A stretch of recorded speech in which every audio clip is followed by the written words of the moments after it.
from New York. I rise today to join my colleagues in support of the Build Back Better Plan budget resolution, which recognizes that care infrastructure is critical infrastructure. We know that our economy has not been working for working families. Then we saw a pandemic make a precarious situation even worse for families across the entire country. Our economy cannot fully recover and will not survive another pandemic or health emergency if people can't keep their jobs or get back to work. That won't happen until we start providing the economic support that we've actually needed for decades.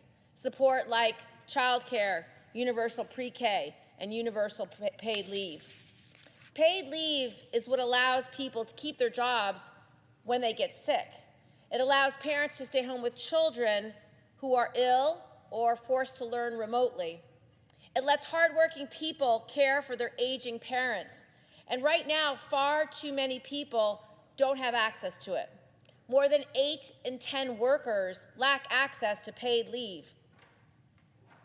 And they're often left to make the very impossible choices of, do I care for my loved one? Do I stay by the bedside of my mother as she's dying? Or do I earn a paycheck and feed my children? Those are choices that we shouldn't be forcing the American workforce to have to make every single day. So this budget reconciliation will help end the United States' reign of being the only industrialized country in the world that doesn't have access to paid family and medical leave for all workers.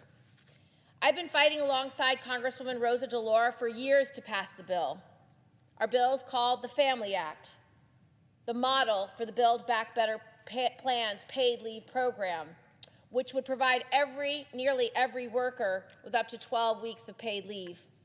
It will provide stability to workers, to families, to companies, and to our U.S. economy.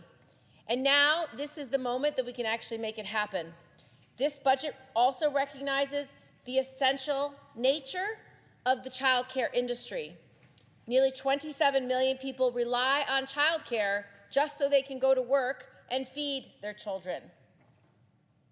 First, child care is not readily available.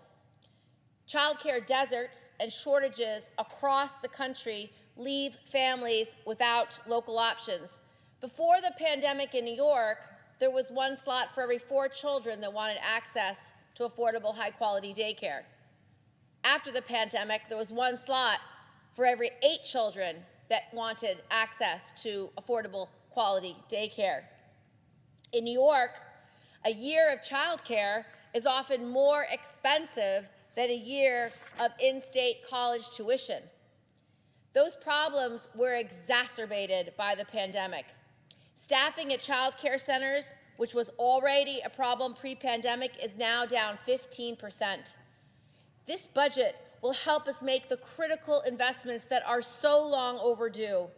Child care investments that ensure families have access to high-quality care that costs low and middle-income families no more than 7% of their income. It also recognizes the nature of child care as essential work. Child care providers are our essential workers, and they deserve a long overdue raise. This investment is critical to our economic recovery and will help working parents get back to the office, get back to their jobs, and know that their children are safe and having access to that critical early childhood education. Every parent in America knows that if their child has the chance from 0 to 5 to be in early childhood education, every dollar you put into early childhood education results in over $11 of benefit to society for that individual child over their lifetime. It is such an important investment. The Build Back Better plan invests in universal pre-K. It will not only help more parents of young children return to work, but it also ensures that those children get that early access to early childhood education, that high-quality learning to give them access to understanding their numbers, their letters, early reading, early math.